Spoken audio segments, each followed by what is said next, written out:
Everyone, welcome back to 5-Day Crypto. My name is Chase. Today we're going to look at the altcoin market cap. So this is everything in crypto minus Bitcoins. That's why we call it the altcoin market cap. Wake up! So what do we have? We have the weekly chart. What is this yellow box? I'm glad you asked. It is our accumulation, breakout, boiling point. You can name it 47 different things. Let's just say once we break out of this box, you're going to see some serious once we do this. Now, why did I stop it here right before Thanksgiving in the US? November 22nd. I think we're going to break out between now and then.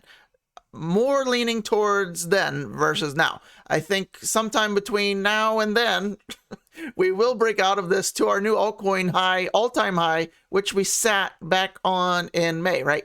So we had a wick up to the top of this box and we closed our highest closing candle right there at the bottom. That's why I drew it like this. However, I do think we will break out of this and close out of this sometime between yay and yay. So when that happens, you're going to see some altcoins massively start exploding. Maybe not right away, but sometime during this Q4, namely right in this area, I would say the odds are there. You're going to see altcoins start to do crazy stuff. Once we break all-time highs on that, wake up. It's going to be time. You will wake up. Your portfolio will wake up as well.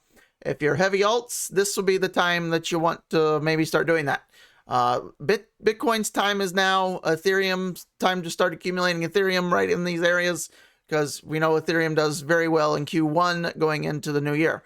Buying Ethereum, as you watched in my video yesterday, buying Ethereum in December, the past 6 out of 6 years have worked out very well for you.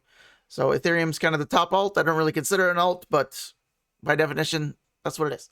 Now, what are these lines? This is the 8-week SMA, simple moving average, which look back in history, our last move up last year, that held is really nice support, didn't it?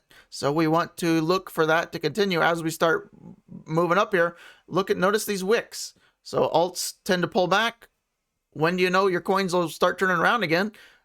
When we're close to this line, the odds are, right? That's all you have in crypto. There's nothing certain in crypto but uncertainty. So bet on what you've done in the past. Past results aren't necessarily a guarantee or indicative of the future, but they help, right? That's what you have to go on. There's nothing else to go on, right? That's what charts exist. Okay, so when that breaks, right? Look at when that breaks. What else holds? This is the 21-week EMA, exponential moving average. So if you see us close under that, the 8-week, right? Look towards the 21-week EMA, and that tends to hold in a nice bull run, which I think we're getting ready to really kick this off in a big way. And you can see once you close under that, right? Even the big May drop, we didn't close under it, right? We wicked under it, but we closed. But this was obviously the foreshadowing of what was to come, and our, kind of our, looking back, right? It was just kind of more of a shakeout more than anything, and now we're back up to recover. This is a nice pattern to break out of. We can even draw like a more horizontal line here, definitive line in the sand, so to speak. The wick here, highest closing candle of all time right here, the weekly. Once we break that, you can see how close we are. I mean, we're like right there. Now, I don't know if we're going to do it this week, right? If we do, that's a good sign, right? Maybe we have a pullback a little bit on altcoins. If Bitcoin is stutter stepping a little bit and pulling back faster than alts, it's gonna be tough. But I do think a breakout is near. So watch this. That top line is about 1.5 trillion.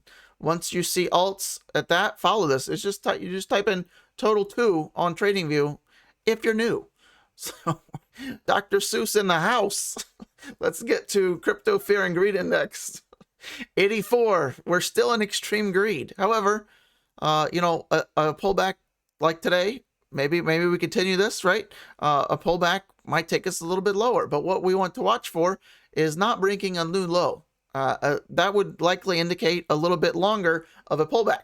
So 75, let's maintain above 75 when we wake up, or actually 8 p.m. tonight on the East Coast, daily close, right? That's when this will update. So depending on how we do with our prices today, If you see us at 75 or higher, we're still good. We just want to continue this pattern and holding this. We can stay in greed and extreme greed for a while, as you can see right back in here. So that's that. Car of the day. You got it? Hopefully some of my car guys know instantly what that is. Probably one of the best designed Ferraris of all time. The Ferrari F50, of course. Of course. So you're not going to just find one of these for less than, I don't know, 5 mil. Older car, but I mean, it still looks, it's simply the best Ferrari ever designed in my book. The Ferrari F40 is pretty cool too. I personally like the F50 a little bit more. What do you think? F40, F50, or something else new? F50 is my book. Quote of the day, Tony Robbins: if you do what you've always done, you'll get what you've always gotten. So you gotta change your life to change your life, if that makes sense. All right, that's video 1 for today. Keep them nice, short, and sweet. Hopefully you like them. Hopefully they learn something. Hopefully Tony's teeth don't bite you. All right, I'll end it there before we get too crazy. I'll see you on the next video. Remember to like us. Give us thumbs up. Damn it. I always forget.